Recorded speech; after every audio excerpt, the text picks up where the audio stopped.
Hi, good morning again in a different mode, and hopefully this is coming through. Tuya would like me to tell you about the time schedule that she invented.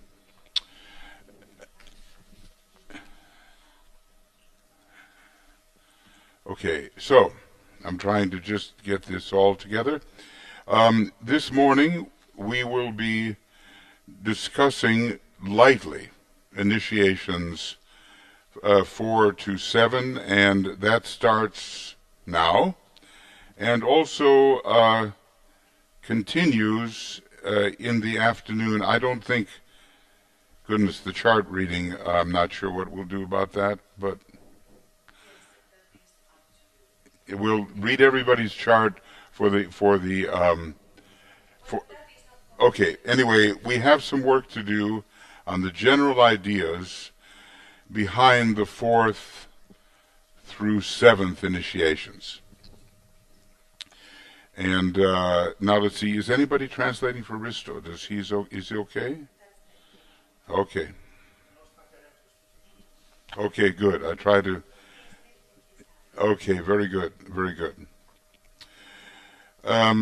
We have been rather intensive about initiations 1, 2, and 3, and even so, we have only covered just a few paragraphs. So obviously this can be an ongoing thing. We have compilations that are 40 and 50 pages and 90 pages, and we have covered a few paragraphs. But probably you get the idea. Okay? So now we're going to head into an area which is really in the future. And some of what is here is actually facing the masters themselves. Yeah, dear. Yeah, go ahead.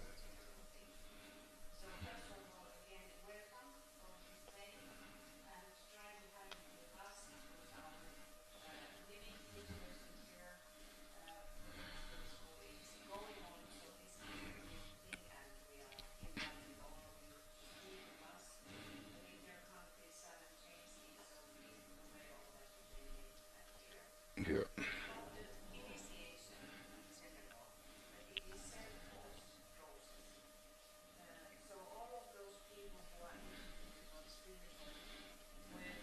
So life. You better start again. Now I have you on.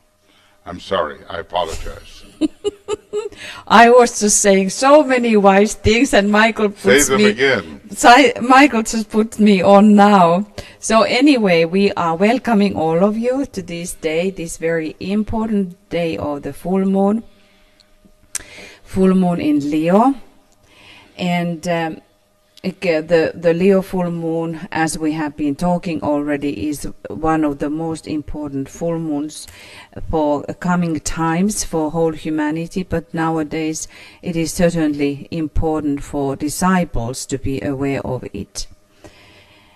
And about our schedule, that because this is the living situation here, so that's why the sudden changes may happen, and this is the main thing what is now here, the Mystery School Week.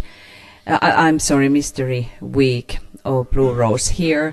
So if there comes those changes, just be aware of it, that it may really happen.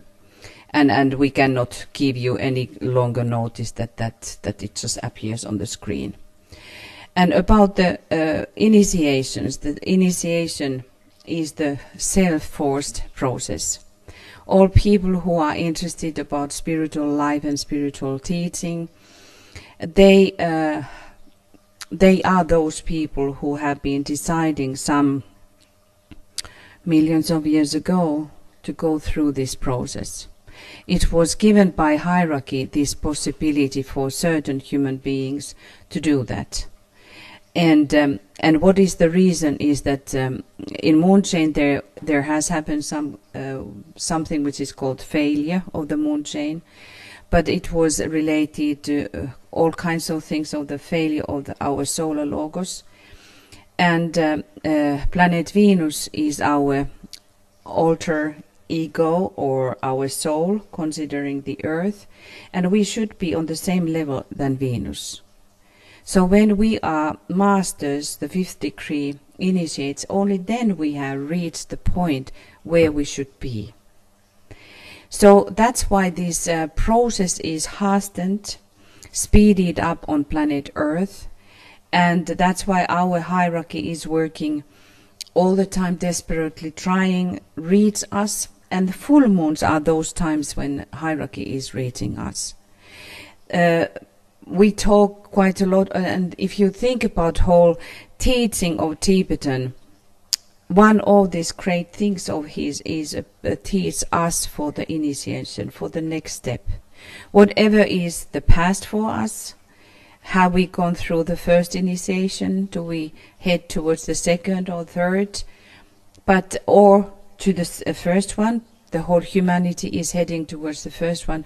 Whatever it is so important because we all create the web of humanity.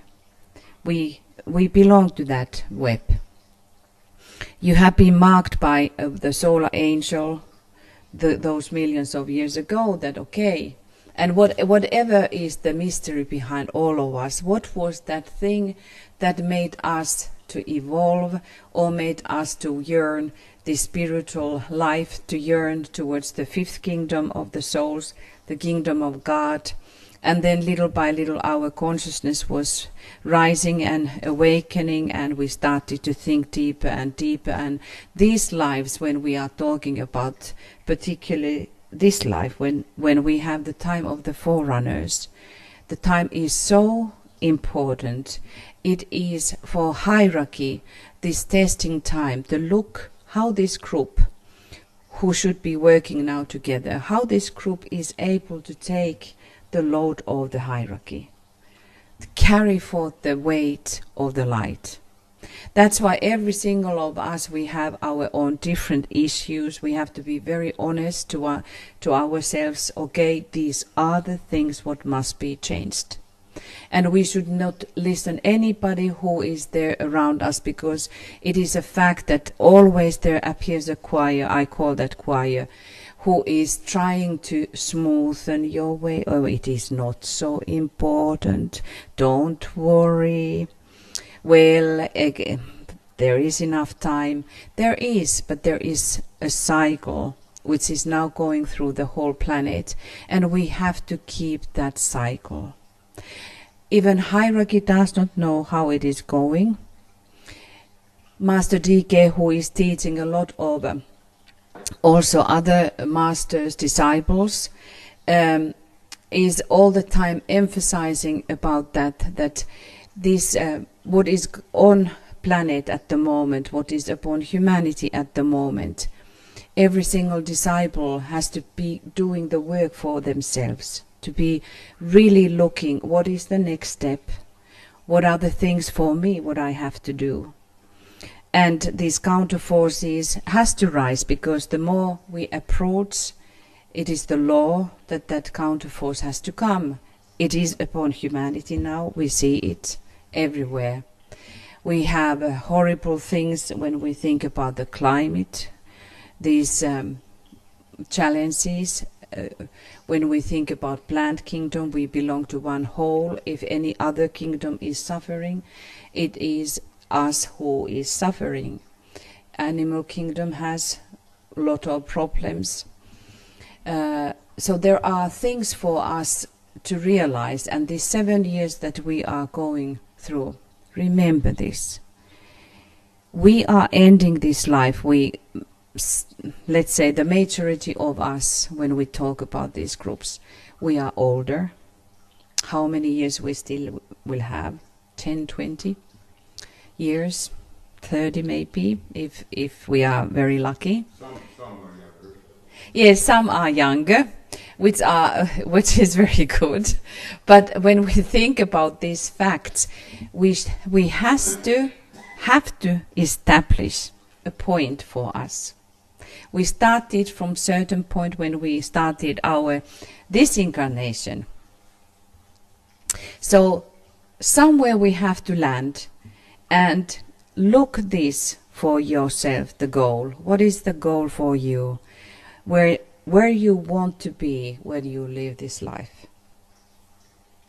Because it will affect the next life. And the next life may be even that when the Christ is already here, or the next second, because it is absolutely so that he will be very soon, if we manage to do our job, if humanity manages to do the things. And it all depends on disciples. It depends also the men and women of goodwill, but the disciples are the key players in that.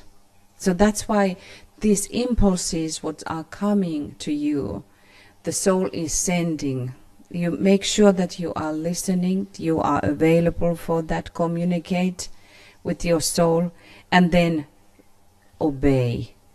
Obey those higher spiritual things, what you should do. Otherwise the change will not happen. And this initiation process is the process of hastening, the speeding up.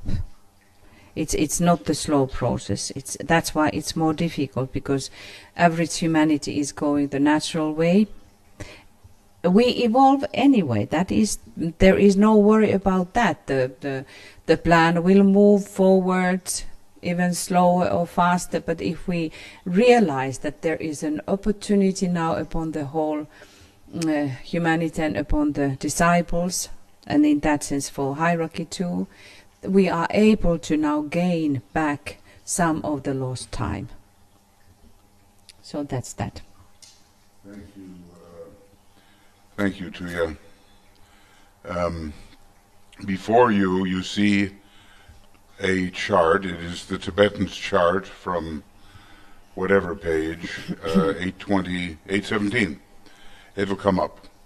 And this, Tuija reworked this, and when we think about initiation, we have to think about the cosmic physical plane. Now, we have discussed a little more in depth the first, second, and third initiations. Not anywhere near what we have yet to discuss. But notice that at the first initiation, it is the etheric physical plane, here in violet color, which is important. And at the second initiation, the hardest one for most of us, it is the blue area, the astral body, which has to be controlled. And that takes a long, long time. And that's why perhaps there is such a long period between the first and second initiations. Okay. Then we go to the orange area. And I'm sorry. You turn off your Yeah. Okay. Then the third initiation, the transfiguration, is a mental event and involves all the other parts of the personality, and the mind becomes truly radiant, and you can focus in the egoic lotus. You can focus in the temple, in the causal body. Now, those are the initiations which mostly concern us. Those are the only initiations that Master DK is training anyone for. I have this peculiar thing, you know. What? Okay, well, don't worry about it. I'll figure it out. It'll all be okay. You know, with a new computer, you know what you go through when you try to learn how to do it. Anyway, today we are going to talk about areas of expansion that lie beyond us. We are talking about how to focus on the intuitional plane. Now, every once in a while, we may receive an intuition, and it's not about ourselves. If we receive a real intuition, it's about the divine plan, the divine purpose, in which we might play a tiny little part. So that would be the fourth initiation, the ability to focus on the intuitional level. Okay. Then we talk about where the masters themselves are focused, in the green area here. And the masters are not yet totally in control of the Buddhic plane or even the Atmic plane, but that's where they focus. Just like the analogy is, look, we focus in the mind, but we're not in total control. Okay? We don't know all the powers of the mind. We don't know them yet, but we can do something. Okay? Or we focus in the astral body in order to spread love, but we do not control all the devas in the magical process. Not yet. So it's the same with the masters. They focus on the Atmic plane, the fifth plane. It counts, right? I mean, they are the fifth degree, and that's where they focus. But they have not complete control. But that is where a master of the wisdom can indeed find the focus. Their ashrams are somewhere else. The first ray ashrams, will and power, they are focused on the Atmic plane. The second ray, fourth ray, sixth ray ashrams are focused on the Buddhic plane now, because there's been a big, moving up. And then some of the scientific ashrams, like maybe fifth ray ashram somewhere, maybe a third ray ashram, they are focused on the highest level of the monastic plane, the subplane of the first subplane. So the masters are not yet walking around on the monadic plane. Not yet. Maybe a few first ray masters have the key to Shambhala, a few. But we're talking about initiations today. I wonder, it's more to give a view of the future. We're talking about what lies beyond the masters, to become Chohan. And they are no longer men as are the masters. The masters have the five-pointed star. They become the five-pointed star. They become the totally advanced human being in the kingdom of souls, but not the Chohans. Chohans are beyond that. And then we're going to be very adventurous and focus just a little bit on the seventh initiation, which involves this logoic plane, this sea of fire. And as I said, the Christ is achieving this, and the Buddha is achieving this. They are not yet complete, because the seventh initiation takes a very long time. These higher initiations tend to take longer. It's a whole process. Okay, so the Christ and the Buddha, by the end of the Aquarian Age, they will have finished with the seventh initiation. And then they can, sort of come and go on the cosmic astral plane, which is above this diagram. The cosmic astral plane, let's see, what have we got here? Let's see. I see what the problem is. I'm maybe in for a little bit of a freeze. I hope not. There. In that picture. in order to really advance as a monad, you need to leave behind the cosmic physical plane. And then go into the blue area there, go into the orange area there, in terms of cosmic planes. And finally, there's one path which maybe the Christ is on one day, and our solar logos is on that path in a way.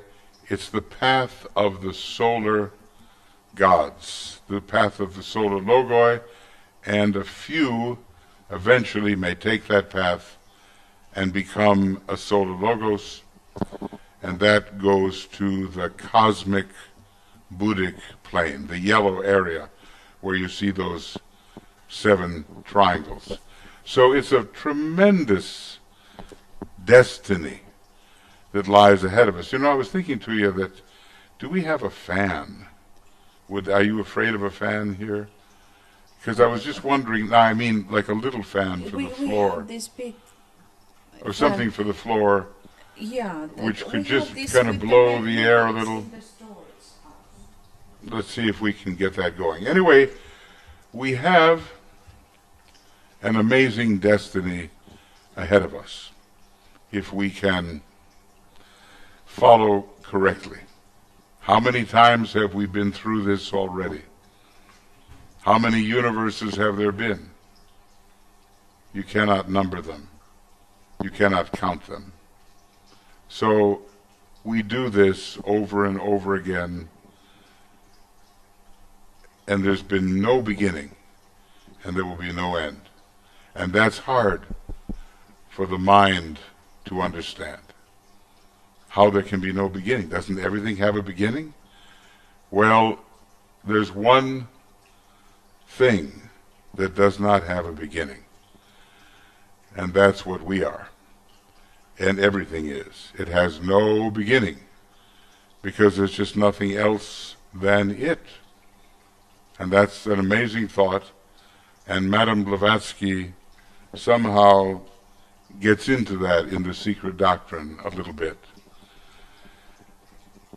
So, you know, everything's okay. I'm reminded of the wise teacher. His name was Meyer Baba. Have you heard of him? Meyer Baba. He was silent for 30 years. That's a long time to keep your mouth shut. 30 years of no talking. He was Pisces. What are you going to do? Okay. Pisces is good for that. You don't hear the fish saying too much. Okay. So Meyer Baba, when he decided he would talk again, after 30 years, his words were, "Don't worry, be happy." Don't worry, be happy. Well, he must have seen something. He must have seen something. And in this universe of ours, you cannot be destroyed. You can't even be born. You just always were, and always will be, the real you.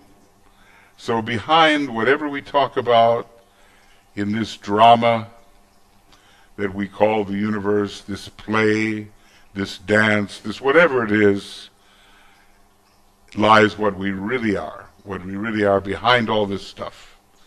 But meanwhile, we have to have a good play and a good drama and a good dance, and we have to live up to our own plans at the beginning. So this is a wonderful map. It comes from page 344 of A Treatise on Cosmic Fire, and it shows us some very advanced beings, of which we are the tiniest little atomic part. But it's just the beginning. This is nowhere near even the galaxy. And how many galaxies are there? You know, millions and millions. And excuse me, sorry, maybe even more than millions and millions. And how many stars are there in galaxies? How many solar logoi? Trillions in some galaxies. It's a big universe, and yet it's only a speck compared to the absolute. So enjoy yourself along the way. Now, of course, I'm talking to myself while I'm talking to you. I sometimes have to remind myself to have a good time because, you know, this is my universe and your universe, and we're doing this, we're making this, you know. All right. So when you reach the fourth level, you're taking the fourth initiation. When you reach the fifth level, you're taking the fifth initiation. The monadic plane, the light, this indigo area, is involved with the sixth initiation, and the logoic, the sea of fire, where the Christ and the Buddha, and well, they're ahead at the moment. You know, maybe there were other greater beings earlier, but right now they are the great teachers, and they can focus on the logoic plane. And it'll be a long time before we're focusing there, you know, thousands and thousands of years, but okay, maybe even millions, but we'll get there inevitably, because we're already there right now. And that's, you know, a mystery. All right. Now, I'm just hoping that all of this is working correctly. These are huge subjects. Big, big. On Makara, I started working from around page, I don't know. Maybe I can see where I started working over here, because I did it differently than I thought I would do it. In the Alice Bailey books, for the 14 rules, I wrote everything out carefully. Okay. And then I decided, that's fine, but this is too slow. This is never going to get completed. So then, I started a different method. And let's just see where it goes. I think, let's see, where does page 300 take us? Okay, yeah, right after page 300, somewhere in here, I started to record the video. And to the end of the book, which has, you know, like 700 pages in it. And there's a lot of material. Here it is. Boy, there's some marvelous things, just marvelous things. I don't know if I'll ever get there, but right now anyway. Every advanced initiation is discussed. 4, 5, 6, 7, discussed in quite great detail. And so this starts from page, part 2 starts from page 321 to the end of the book. And we go into these initiations carefully. A full discussion, which I can't do now, okay? But if you're interested, go to Makara, and in the video part of these commentaries, you will find those discussions. And it's a big study. It will take you a while, okay? So I'm just going to hit the high points, in a way, of this. Now, we'll take up the idea of the fourth initiation first, and here's a 40-page compilation, and there's no way we can do it, okay? But this is the goal of humanity. The fourth initiation is the goal. Why? Because you free yourself from the influence of the previous solar system. We're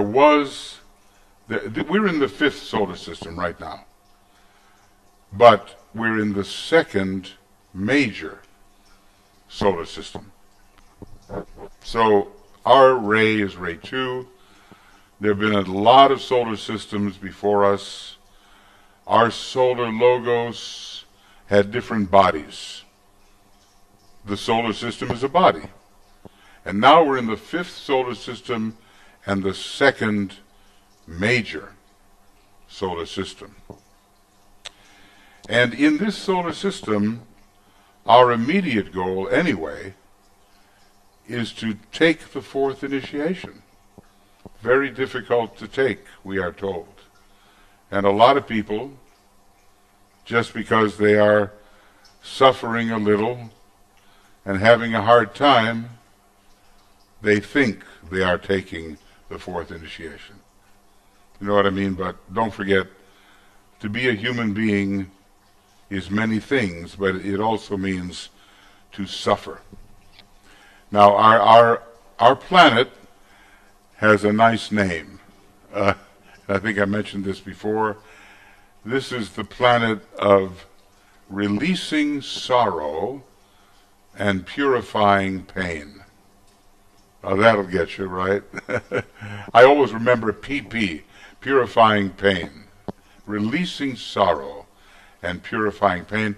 And when we finally graduate from planet Earth, we are able to make a good judgment between what is soul and what is personality, what is spirit and what is matter. We really learn the difference. Now, the fourth initiation releases us onto the Buddhic plane, out of the influence of the previous solar system. Then we can really get going with the program of our present solar system, that great second ray program. What's happening, dear? No, I didn't find. What's that? No, this fan. Okay. It's somewhere. Believe it or not, friends, here in Finland, we have very hot weather. It's almost like the climate is changing. Has anybody ever mentioned that possibility? Okay, so we're just trying to figure out how to be human and to get a fan, and all that kind of thing. And we can't find one. Okay. Okay. So anyway, from the dense physical body of the solar logos, now take a look at the map. The lower 21 subplanes are the dense physical body of the solar logos. We get out of that dense body at the fourth initiation. That's why it's so important. We enter what is called the cosmic ethers, the higher levels of the etheric body of our solar logos and our planetary logos too. There's some questions there, but I won't get into those details. Suffice it to say, it's a whole new program. And that's where the liberated beings are working. They're working starting with the intuitional level. Now, I don't think I can, I'm afraid I can't, I'm not sure I can trace this. What I'd like to be able to do, I have Tuya's charts, but I would like to also get the other charts to show you what I'm talking about. And let's see, maybe I just can't find that here, unfortunately. I had a really good map that another student had made, and it doesn't look like I can bring it up. Maybe I'm just missing the point, but I don't think I can do it. Anyway, suffice it to say that on all these different levels, there are different powers, and, well, let's call them psychic powers. Different abilities, and the Sanskrit word would be siddhi. Different cities are found there. And we're just beginning to learn about what they are. In cosmic fire, for instance, I guess I can get into cosmic fire, and I guess I can go here to page 188, and you will be familiar with the evolution of the senses. You know what? I can't type. This is incredible. Why is this? Why won't it let me type? Do you think that it is somehow broken? 188. I'm trying to type and I can't go anyplace. All right. So let's see. Stanzas of Xian, and I want to get to page. I want to get to page 188, and it's not. And I get the word for. 88. I don't know. I have a new keyboard here, and it is disappointing me. Unfortunately, I can't make it disappear. Okay, that's it then. I can't do anything. However, yeah, I just can't do anything. I don't know why this is working out this way, but it is. 188? No. It's not allowing me to go where I want to go. Okay. Suffice it to say then that there are all these different powers on the different levels of the higher planes. And we're just beginning to learn about them a little bit. Now, before we are a fourth degree initiate, we have to look at the higher mental plane, like a third degree initiate would. And we will find three powers. On level number 3, we will find spiritual discernment. You can always see the spiritual pattern behind whatever's happening. Then on level number 2, this sub-level, we have response to group vibration. Response to group vibration. Level number 1, where the lowest part of the spiritual triad is found. Do you know what we have? You know what is the... Sometimes I should just ask you, right? What is the spiritual power that is found there? Okay, it's called spiritual telepathy. And then as we start rising onto the Buddhic plane, when we destroy the causal body, that happens at the 4th degree, the monad helps, the buddhi helps, the jewel in the lotus helps, the atomic triangle helps destroy the causal body, and then we focus on the Buddhic plane. So we have, I think it's called comprehension of the 4 sounds. Then we have divine vision. Then we have, the divine vision is third. We have healing, some kind of healing. Then divine vision. Then intuition. And then idealism, or something like that. Those are the abilities when we are a 4th degree initiate that we can begin to access. But it's not about our personality. It's not about making us somehow a better person, because we have taken care of all of that already. We can't be a third degree initiate unless we have taken care of a lot of those problems. I just wish, now I'll tell you what I can do. I can make life easy for myself, and I can go over to this other computer, which will quickly take me to page 188, so I don't make any mistakes. And then we continue, as a master would continue, onto the atmic plane. Now, we cannot develop what a master has yet, but we can receive something. Okay? So we have just talked about the fourth degree.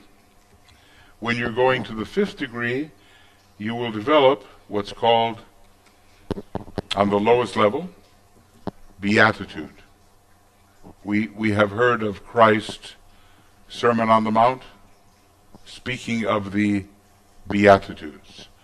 Blessed are those who, for they shall, blessed are those who, and so forth.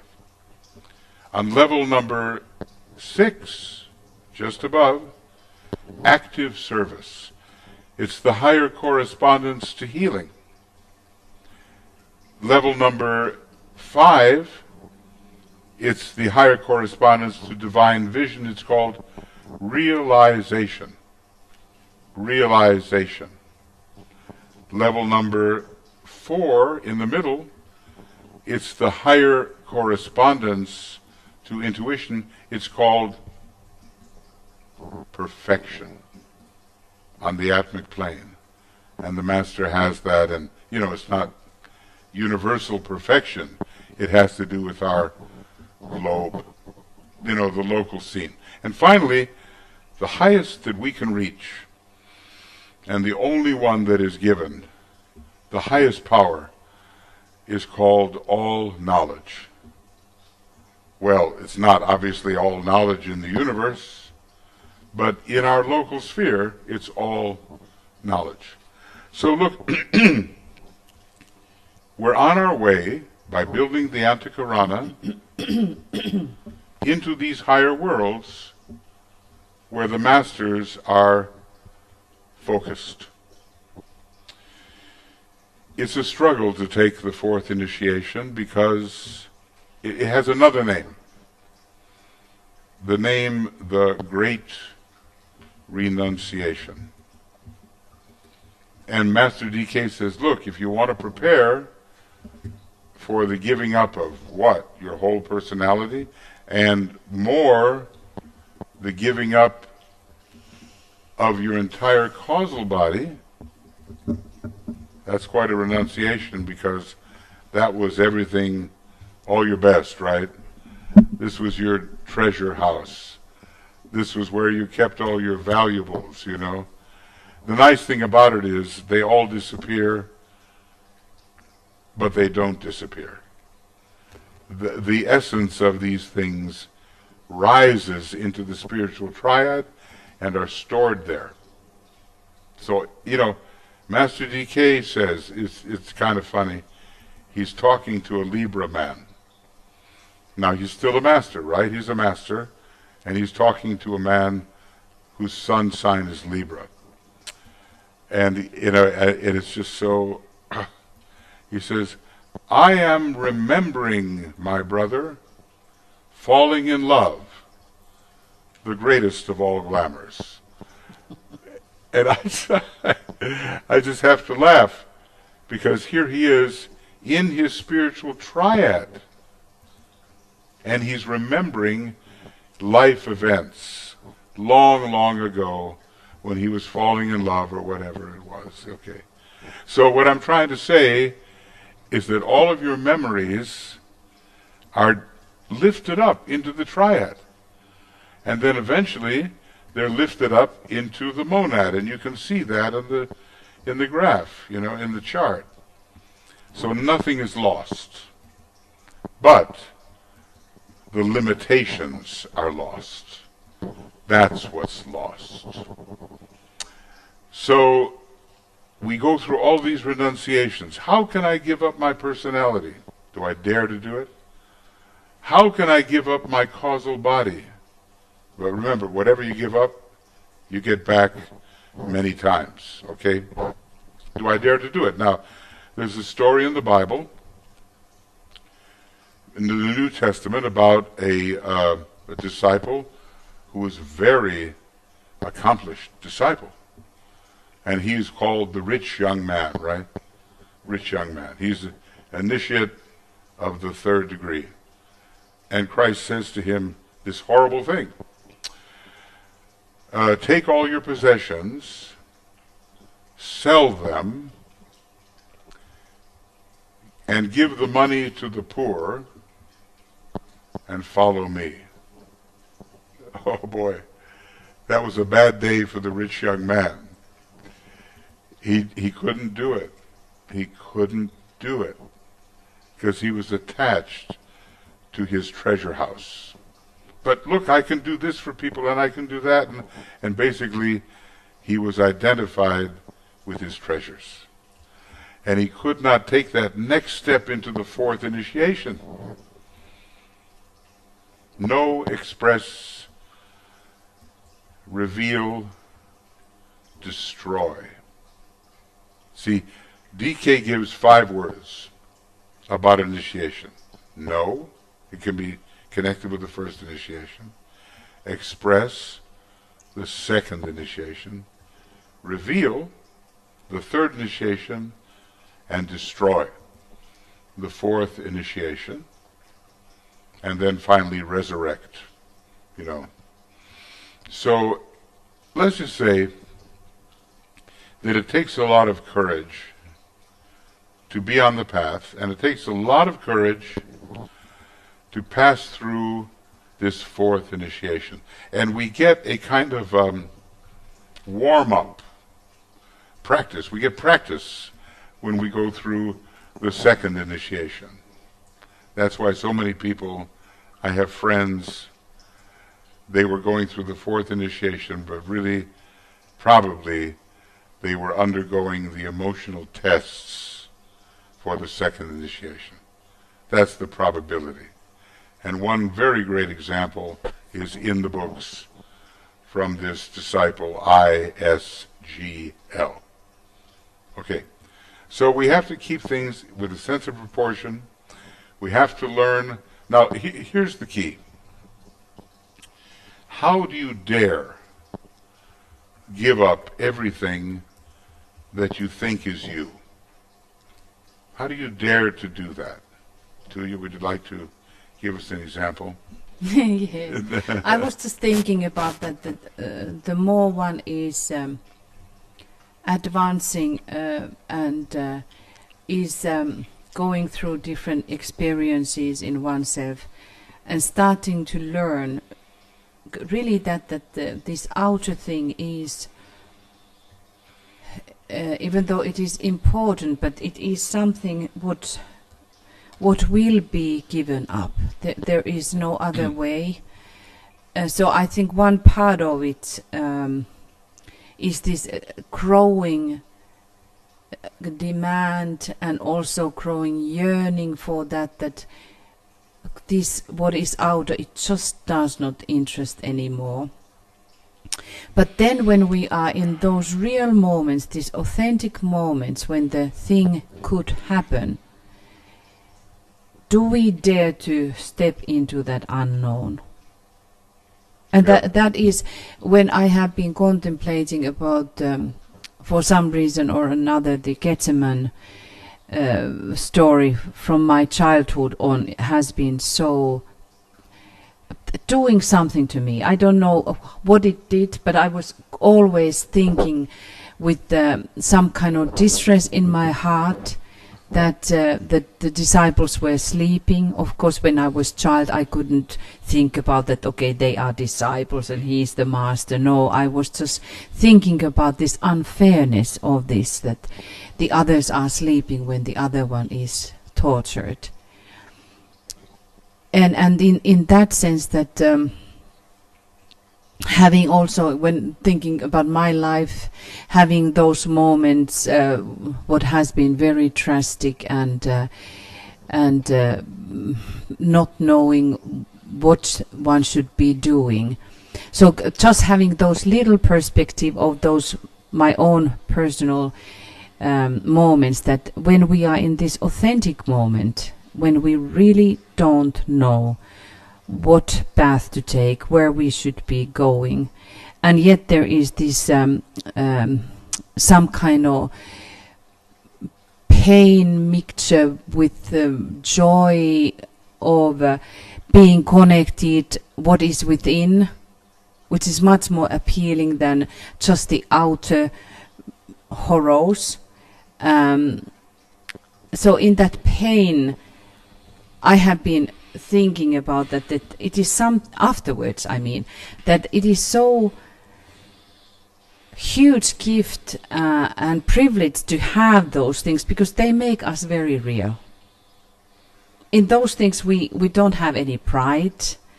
We are really on our knees if everything is taken away.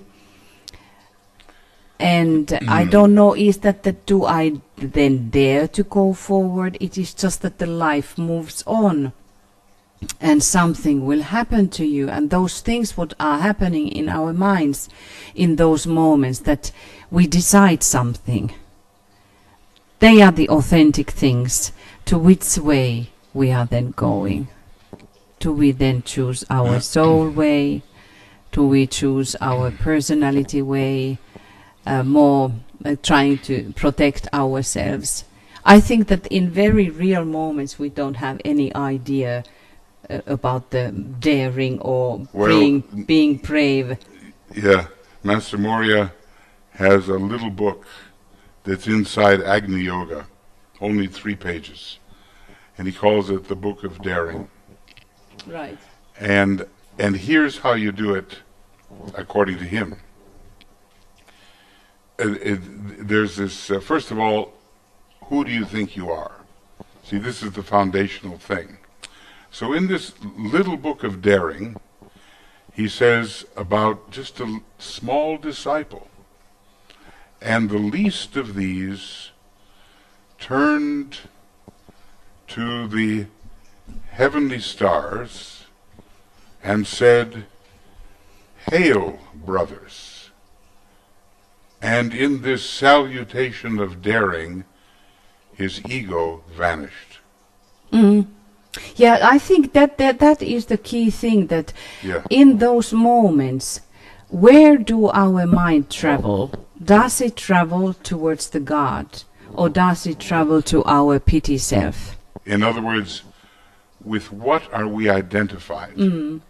It's much easier to be daring if we are identified with the reality within us. DK would call it the immortal God. If we are identified with the immortal God within us, then all this that we were attached to, it's not us anymore. The us will live, but all these other things, they may go. So DK gives 4 words which are like instructions. He says, will, to know, to dare, to be silent. Yeah. So the monad wills, the soul knows, the personality dares, and the vehicles are silent. Now, if we follow those 4 words, we can succeed. You know, it's always very important to know, in theory, things. Yeah. But then comes the real moment, and these are and then you find out who you are. Yeah, and I think one thing also is that the depth of our own love. If we have love enough, like Christ says, that turn the other cheek, but we can do that to our own self as well. That these tendencies in us when